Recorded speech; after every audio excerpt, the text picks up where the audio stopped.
Hola, hola, muy buenos días. Yo soy el doctor Cortés y vamos a hacer este video para la resolución del caso clínico de esta semana que se publicó en la página de Radiológico. Espero que este tipo de contenido les guste y si es de su agrado lo puedan compartir para que la página pueda seguir creciendo.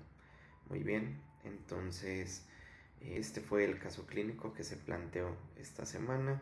Es un paciente masculino de 70 años, el cual nos comentan que tiene antecedentes de hipertensión arterial sistémica, angina, deterioro cognitivo leve y el paciente fumó de aproximadamente 25 paquetes de cigarrillos al año.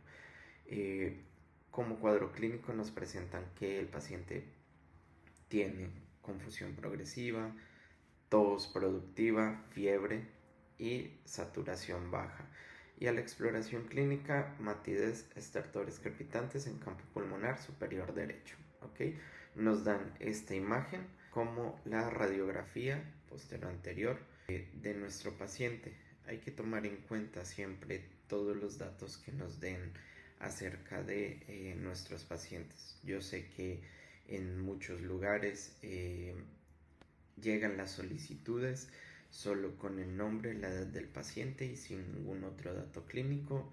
Sin embargo, si tenemos la posibilidad de indagar directamente con el paciente o con el médico solicitante, siempre es importante todos los datos que nos puedan proporcionar para dar una mejor lectura a nuestros estudios. Muy bien, pues continuando con nuestro caso clínico, vamos a analizar primero los detalles técnicos de la radiografía. Entonces, vamos a empezar. Primero que todo, vamos a ver la proyección. Generalmente, en muchos lugares, las proyecciones las rotulan en la parte superior o inferior de las esquinas de la radiografía. Sin embargo, si no contamos con ese dato, nosotros como médicos radiólogos podemos inferir cómo fue tomada la radiografía.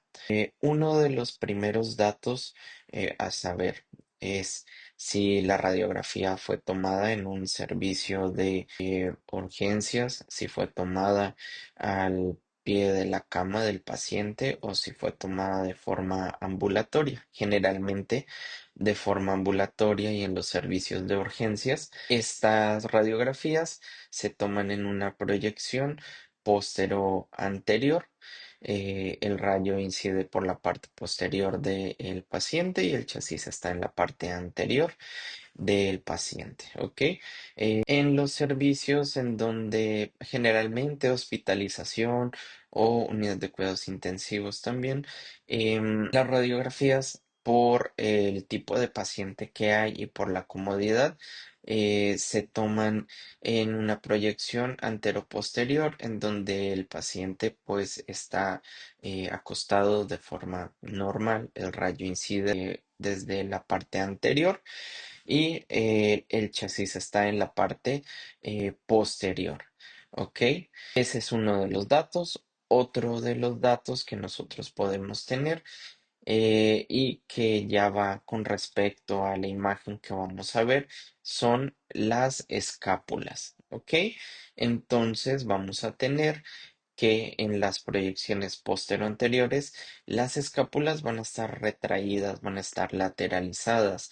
Esto se da porque al momento de tomar la radiografía se le pide al paciente que abrace, que haga esta maniobra para que sus escápulas se abran y nos dejen libre los campos pulmonares. ¿Ok? Entonces, ese básicamente es otro de los datos y la morfología de las clavículas también es uno de los datos. Sin embargo, el que generalmente uso y veo que se usa más es el de la retracción escapular. Muy bien. Continuando, vamos a valorar la penetración. La penetración es importante porque en la práctica, pues básicamente nos da a entender si los rayos X atraviesan el tórax lo suficiente para que nosotros podamos ver las estructuras posteriores, unas detrás de otras. Por ejemplo, que nosotros podamos ver adecuadamente los cuerpos vertebrales de la silueta cardíaca. ¿Sí? Aquí, ¿cómo lo vamos a evaluar? Si es adecuada o no es adecuada. Como ya se los comenté, vamos a ver que detrás del corazón podamos nosotros delimitar adecuadamente, podamos, digamos, ver que apenas sea visible el cuerpo vertebral. ¿Ok? Las radiografías, cuando están subpenetradas o tienen poca penetración, es porque em, digamos que llegan pocos rayos al tórax y se ve demasiado blanca. Y preguntarán por qué es importante esto. Bueno, porque si nosotros tenemos una radiografía que se ve demasiado blanca o que está subpenetrada, vamos a tener problemas porque puede simular edema, puede simular consolidaciones, puede simular derrames, ¿sí? Entonces, básicamente, por esto es importante. Ahora, ¿qué pasa con las radiografías cuando están sobrepenetradas? O sea, que hay mucha penetración, que llegan demasiados rayos al detector o que la placa se ve muy oscura. Aquí también vamos a tener un problema porque nos puede ocultar algunos problemas como focos neumónicos, nódulos pequeños, patrón reticular, patrón intersticial puede estar borrado y en algunos casos los neumotórax sutiles también cuando la placa está sobrepenetrada no nos deja valorar de forma adecuada. ¿Cómo se puede regular esto? Pues bueno, esto se regula básicamente con algo que se llama kilovoltaje y los miliamperios, miliamperaje por segundo o miliamperios por tiempo, ¿sí? Básicamente el kilovoltaje controla la energía del haz, o sea, la capacidad, la calidad del haz, la capacidad para penetrar el tórax y que se genere una imagen y el miliamperaje segundo controla la cantidad de fotones, la dosis o la intensidad de la radiación que va a llegar al detector. Este es un tema también un poco extenso, el cual podemos hablar en un siguiente video, pero esto es básicamente lo que tenemos que tomar en cuenta para este momento, para la interpretación de la técnica de la radiología, de la radiografía. Continuando, vamos a valorar la inspiración. ¿Por qué es importante la inspiración? La inspiración es importante ya que aquí vamos a ver la apariencia real del pulmón, el tamaño aparente del corazón y la posición del diafragma. Si los pulmones están bien expandidos, vamos a tener un buen contraste entre el aire y el parénquima pulmonar. Se van a separar mejor las estructuras, vamos a ver menos superposición de vasos y el corazón no va a verse grande o no se va a ver una cardiomegalia simulada por compresión, ¿sí? O sea, porque no hay una buena inspiración y vamos a detectar menos atelectasias dependientes. O sea, a veces cuando las radiografías no están bien inspiradas, vamos a ver muchas pseudobandas atelectásicas, sobre todo en la región basal de los pulmones que al momento de tal vez repetir la radiografía o verlo en si se le solicitó radiografía y tomografía al paciente, vemos que son atelectasias. Entonces, básicamente por esto valoramos la inspiración. ¿Cómo vemos que es una buena inspiración? Bueno, aquí la vamos a valorar de dos formas. Podemos contar los arcos costales anteriores o contar los arcos costales posteriores. Para los anteriores mencionan generalmente de 6 a 8 arcos costales y para los posteriores 10 o más arcos costales. ¿Cuál prefiero yo? Se me hace un poco más fácil contar los arcos posteriores. Entonces, en este caso, si nos damos cuenta, vamos a ver y a contar los arcos posteriores. Aquí tenemos uno, aquí tenemos dos, aquí tenemos el tercero, cuarto, el quinto, sexto, séptimo, tenemos el octavo, tenemos el noveno y aquí alcanzamos a ver el décimo arco y probablemente por aquí se esté poniendo el onceavo. Entonces tenemos 10 arcos costales posteriores, quiere decir que esta radiografía cuenta con una buena inspiración.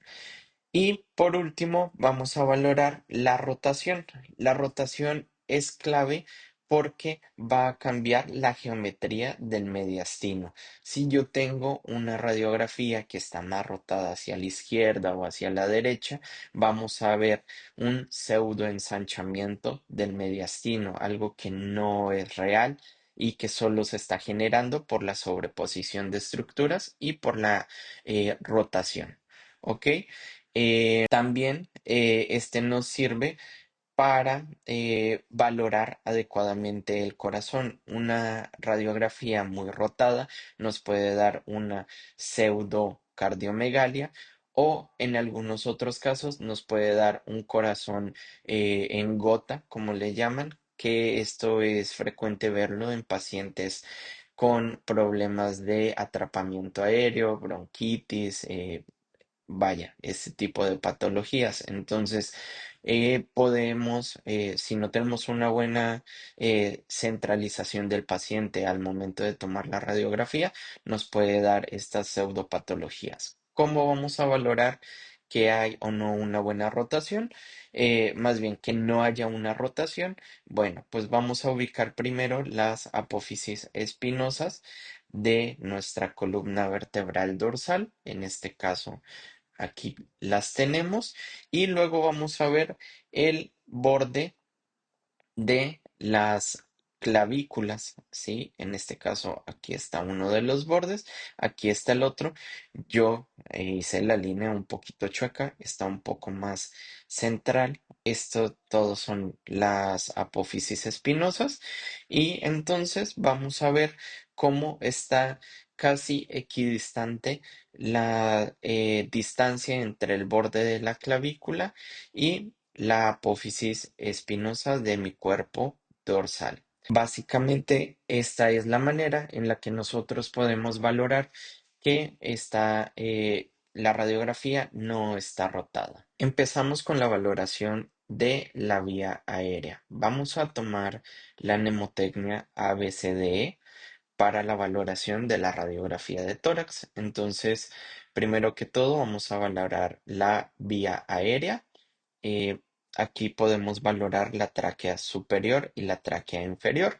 Vamos a ver que la tráquea superior la vamos a encontrar central, ¿sí? Está completamente centrada, pero vamos a ver que la tráquea ya en sus porciones más inferiores está lateralizada a la derecha. Ok, vamos a seguir el contorno y aproximadamente aquí tenemos la carina y que nos llama la atención que la tráquea inferior está desviada hacia la derecha, pero la desviación está generada por la prominencia del arco aórtico. Esto es importante ya que en algunas patologías, como en atelectasias masivas, se va a desplazar completamente la tráquea y el bronquio principal hacia el lado ipsilateral. En otras patologías como el derrame pleural o cuando hay masas se desplaza hacia contralateral, pero generalmente no vemos esta pequeña muesca, esta curvatura, ¿sí? Entonces podemos tomar en cuenta que este desplazamiento de la tráquea inferior está generada por el arco aórtico, por la prominencia del botón aórtico. Vamos a empezar la valoración del parénquima pulmonar y las pleuras. Muy bien, entonces para esta parte, generalmente yo el método que uso es siempre hacer un comparativo, ya que son órganos simétricos los pulmones o relativamente simétricos. Si recordamos la anatomía, el pulmón derecho va a tener tres lóbulos, el izquierdo va a tener dos lóbulos. Entonces, digamos que aparentemente simétricos, pero visualmente simétricos, ¿ok? Entonces, esta parte es importante porque todo lo que yo vea de un lado lo tengo que ver de otro. Aquí, ¿qué es lo importante en esta radiografía? Que estamos viendo esta zona que está bien delimitada, ¿sí? Esta zona de opacificación es una opacificación heterogénea del espacio aéreo en la zona superior derecha o región apical derecha, superior derecho. Vaya, estas son las formas en las que podemos nombrarlo. En este caso, yo lo voy a dejar como una zona superior derecha, zona heterogénea de opacificación. ¿Y por qué lo considero heterogéneo? Porque si se dan cuenta, tenemos la radioopacidad, el aumento de la radioopacidad en esta zona, pero tenemos una zona central más radiopaca, ¿sí? Entonces, aquí nosotros tenemos una opacidad focal de mayor densidad.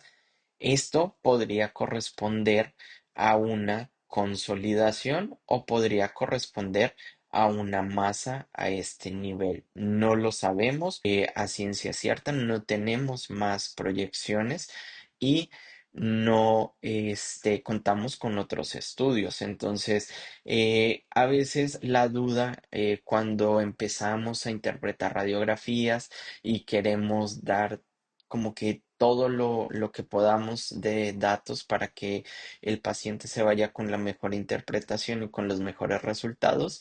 Lo mejor que podemos hacer es mencionar que es una zona de opacidad focal superior derecha que en nuestro diagnóstico o al momento de concluir el estudio podemos decir que puede considerarse una consolidación focal, una masa, y esto solo se va a poder delimitar por medio de una tomografía. Si contáramos con una proyección lateral, probablemente podríamos delimitar si puede corresponder a una consolidación o una masa, pero bueno, ahorita solo tenemos esta proyección. ¿Qué otra parte es importante de todo este análisis que estamos haciendo? Ver que tiene un margen inferior, ¿sí? Entonces vamos a borrar esta parte y vamos a ver cómo se delimita adecuadamente con este margen inferior que probablemente corresponda con la cisura horizontal. ¿Ok? Entonces, ¿qué nos quiere decir o con todos estos datos que tenemos nosotros en este momento? Que este proceso está probablemente delimitado solo al lóbulo superior del pulmón derecho. ¿Ok? ¿Qué más podemos valorar? Vamos a ver el resto del pulmón, el otro pulmón, vemos que tienen una adecuada radiolucidez, no tenemos datos de hiperinsuflación. Los espacios pleurales, ¿cómo los vamos a valorar?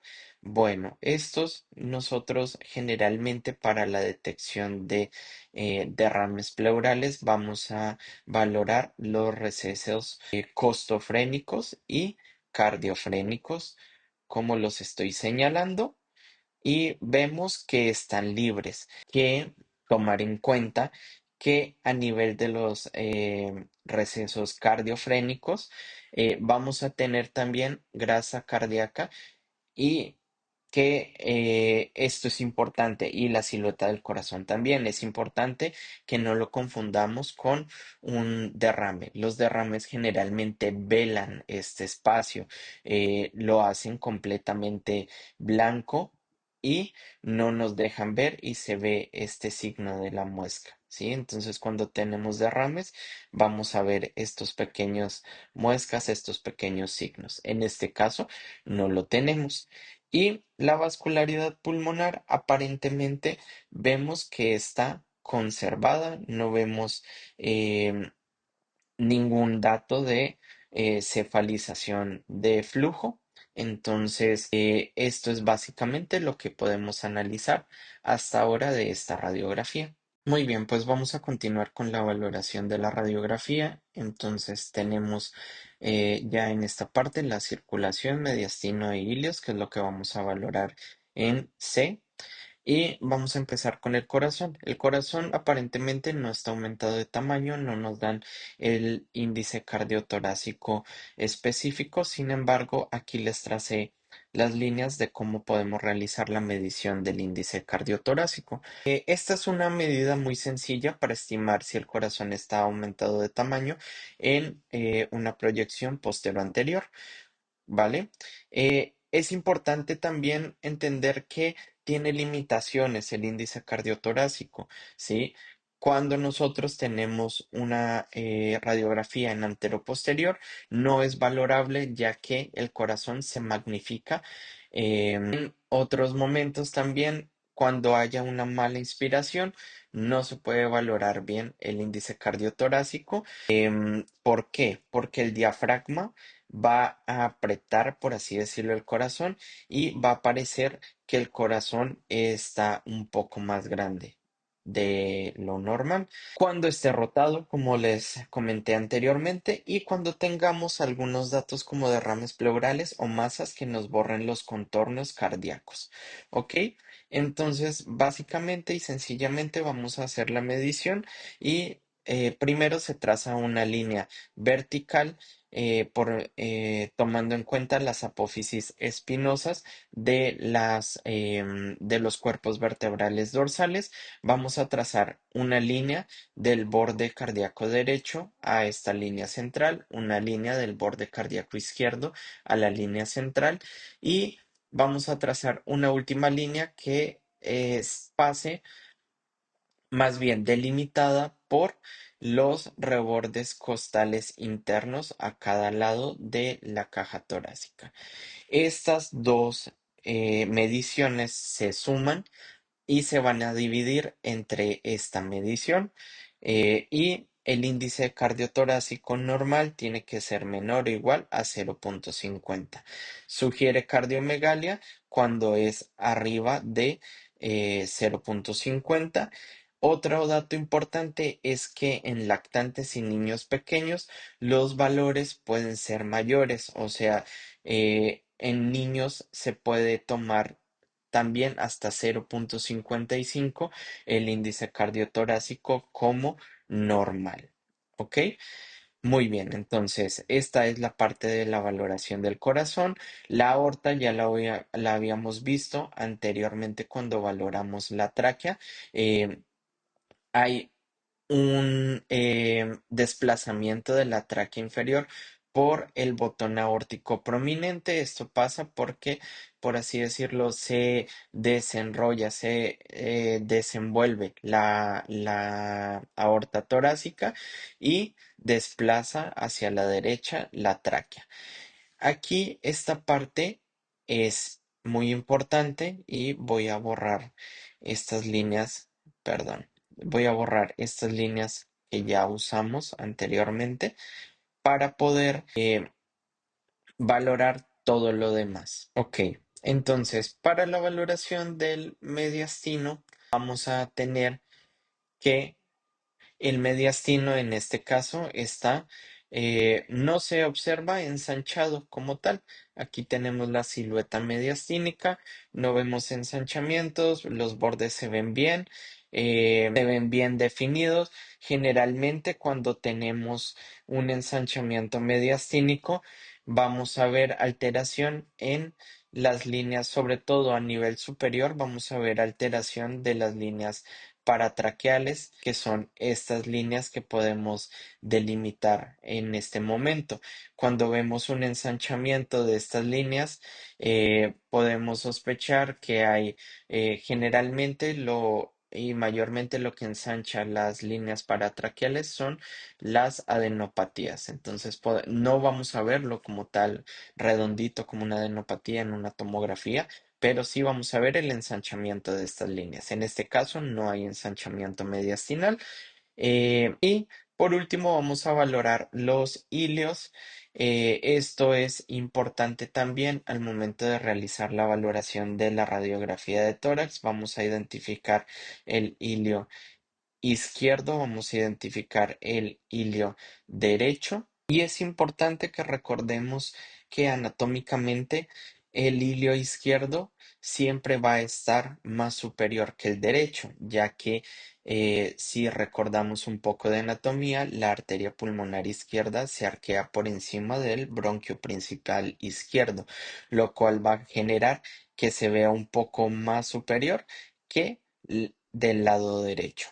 Muy bien, entonces básicamente esto es lo que podemos valorar en esta radiografía y lo que podemos valorar acerca de la circulación, el mediastino y los ilios. Para finalizar la valoración de la radiografía, vamos a valorar el diafragma y todo lo demás, los extras, ¿ok? Que sería la D y la E.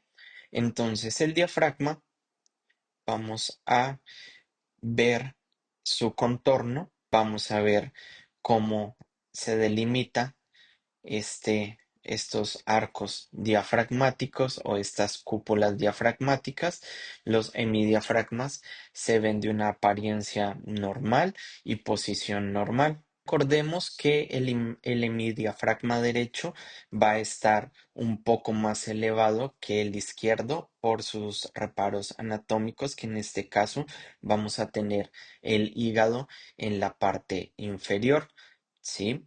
Entonces, por eso el hemidiafragma derecho casi siempre va a estar un poco más elevado que el izquierdo. Esta elevación generalmente no debe de superar los 2 centímetros aproximadamente.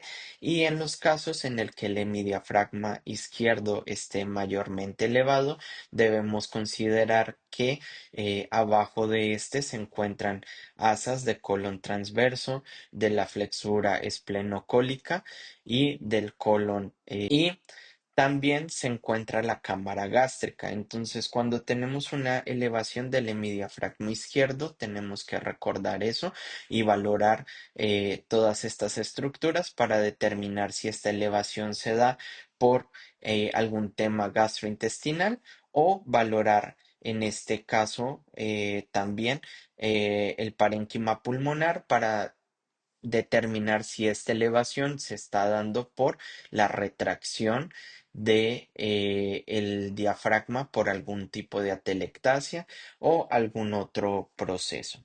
¿Ok?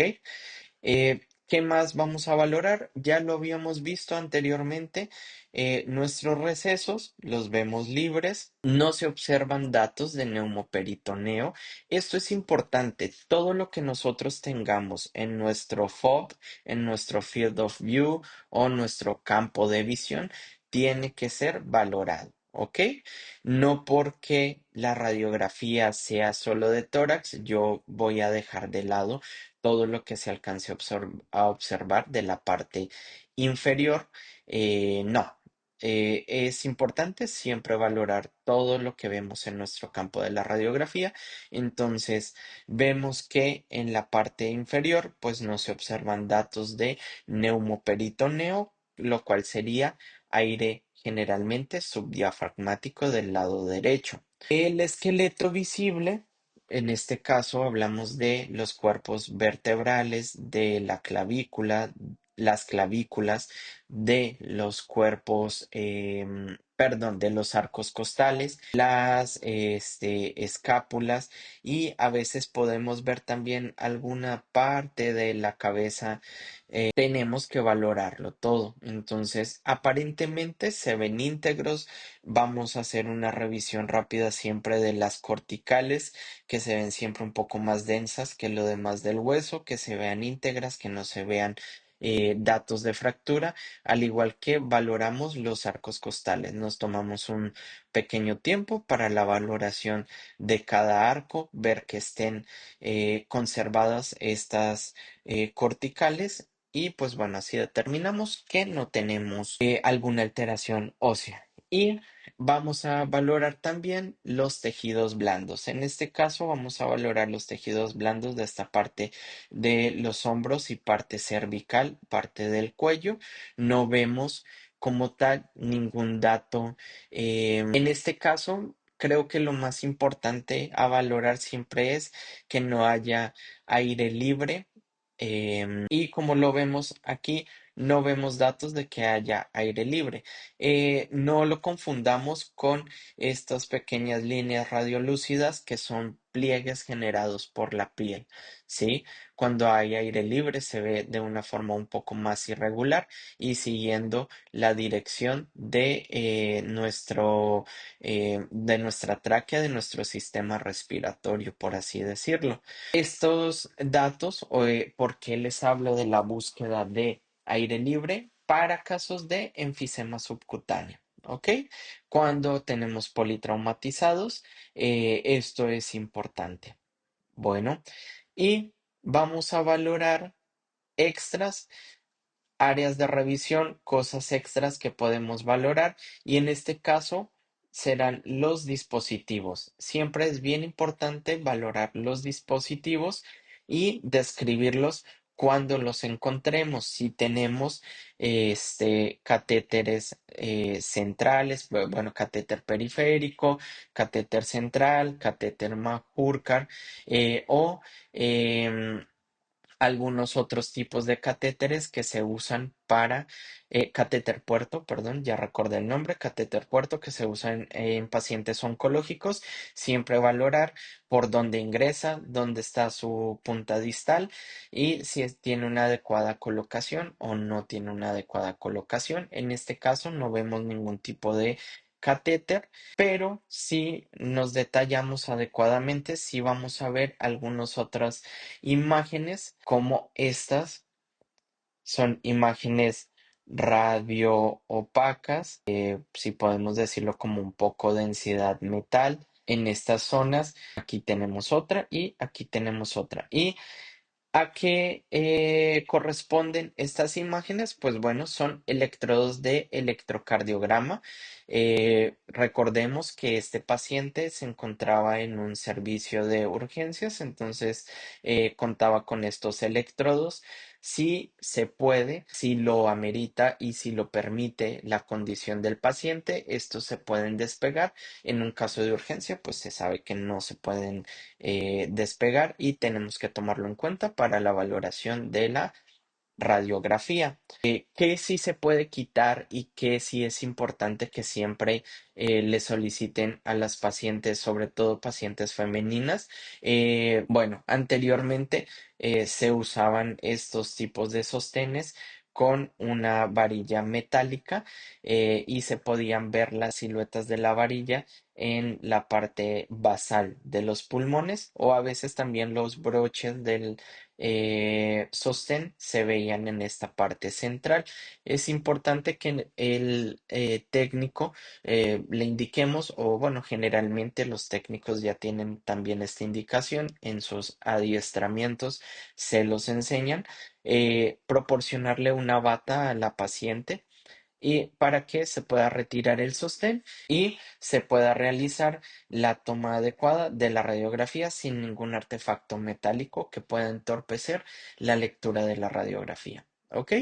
Entonces, ¿qué qué otras cosas podemos valorar? Vamos a valorar los ápices pulmonares, ya lo vimos, la región apical derecha se observa aparentemente una consolidación, en la izquierda no observamos realmente algo diferente. Y hay algo bien importante también que tenemos que tomar en cuenta con esta radiografía y se los voy a enseñar en este momento. Si hicieron la valoración a conciencia, por así decirlo, valoraron todo lo de la radiografía, pudieron darse cuenta que se veía esta radioopacidad, ¿no? Retrocardíaca. Si vemos y si recordamos nuestros signos de la silueta, con este signo nos podemos dar cuenta que esta es una estructura retrocardíaca, ¿ok? Y Aquí podríamos tener dos opciones, o es una dilatación de la aorta torácica, bueno, ya casi tóraco-abdominal, o una hernia hiatal. ¿Cómo lo puedo dilucidar o cómo lo puedo ver de una mejor manera? Pues vamos a seguir el contorno de la aorta, que en este caso el contorno nos delimita hacia esta zona y podemos ver que este, esta radiopacidad no corresponde como tal a la silueta de la aorta. Entonces, en este caso, estamos enfrentando una hernia hiatal, perdón. A veces, otros datos que nos ayudan es que se ve un nivel líquido gas en la radiopacidad, dándonos a entender que esto corresponde a una estructura del sistema gastrointestinal. En este caso no se logra ver algún tipo de burbuja, sin embargo, haciendo ya este ejercicio podemos delimitar que esta silueta no corresponde a una estructura vascular, sino a una probable hernia hiatal. ¿Ok? Y ángulos costofrénicos abajo del diafragma, ya lo revisamos, ya lo platicamos un poco mejor, lo vemos de forma pues normal. En resumen, y para finalizar este video, vamos a ver que la radiografía mostró una consolidación heterogénea en la zona superior derecha. Podemos inferir con los datos clínicos, con todo lo que ya analizamos, que se trata de una zona de consolidación apical derecha o superior derecha, probablemente o en probable relación con una neumonía. ¿Ok? Ese margen inferior que nosotros vimos en la radiografía nos sugiere que es una neumonía del lóbulo superior derecho. Y esta opacidad focal que también identificamos en la radiografía lo podemos considerar o como una consolidación focal o como una masa. ¿Qué hallazgos incidentales tuvimos? Una probable hernia hiatal. Ahora, algo bien importante es, como radiólogos, debemos tener en cuenta y si han estado pendientes de los posts previos que he hecho. Nosotros no solo nos dedicamos a ver imágenes, también tenemos que ver la clínica del paciente, ¿sí? Lo- los datos que podamos obtener, ya sea directamente del paciente o trabajando de la mano con nuestro médico clínico, nos puede ayudar a darle un mejor diagnóstico al paciente y tener un mejor resultado al momento de la interpretación de las imágenes. ¿Qué otra parte es importante? Siempre darle una pauta al médico clínico acerca de los seguimientos, ¿sí? Cuándo, cómo y por qué método se puede realizar el seguimiento, cuándo sí o cuándo no y básicamente dar esta pauta para que la recuperación del paciente sea satisfactoria. Entonces, en los casos en donde tenemos procesos neumónicos focalizados, neumonías lobares de este tipo, generalmente se sugiere un control radiográfico en 4 a 6 semanas, esto quiere decir un mes y medio, para que nosotros podamos confirmar que hay una resolución del cuadro posterior a la toma del tratamiento que el médico clínico considere más adecuado. ¿Ok? Entonces, básicamente, esto es lo que nosotros podemos sugerir de seguimiento y qué pasa en caso de que no haya una resolución o en caso de que el paciente empeore, porque también podemos tener, y sobre todo en pacientes geriátricos, podemos tener esta em, variante clínica o variante de nuestro contexto, que el paciente, a pesar de el tratamiento, no tenga una resolución satisfactoria, no tenga una resolución adecuada, pues podemos sugerirle que se realice la tomografía de tórax, ¿sí? Vamos a ver, en caso de que pasen estas 4 a 6 semanas y no hay una resolución del foco neumónico, aumentó la opacidad focal o se hizo más heterogéneo todo, Podemos sugerirle una tomografía de tórax y abdomen con contraste intravenoso para valorar que esta zona, esta opacidad focal, no sea alguna neoplasia pulmonar, ¿sí? O para delimitar por qué no hay una resolución de esta foco neumónico lobar, ¿ok? Siempre es importante, como ya lo vimos en las publicaciones previas, revisar imágenes previas, notas clínicas y confirmar si ya existía una anomalía en ese sitio anteriormente, si ya habían detectado algún nódulo, alguna opacidad focal de menor tamaño, porque esto nos cambia y le cambia al clínico, a nosotros la perspectiva y al clínico le va a cambiar su enfoque para el tratamiento. ¿Ok? Básicamente esto es todo por hoy. Espero les haya gustado cómo estamos ahora sí que desenvolviendo todo este tipo de casos clínicos. Esta es la primera vez que se realiza de esta manera. Espero que les guste este formato, que sea productivo para ustedes y sobre todo que les ayude en su día a día para estos médicos radiólogos, médicos residentes que van empezando en la formación y médicos radiólogos que van empezando también en sus áreas laborales.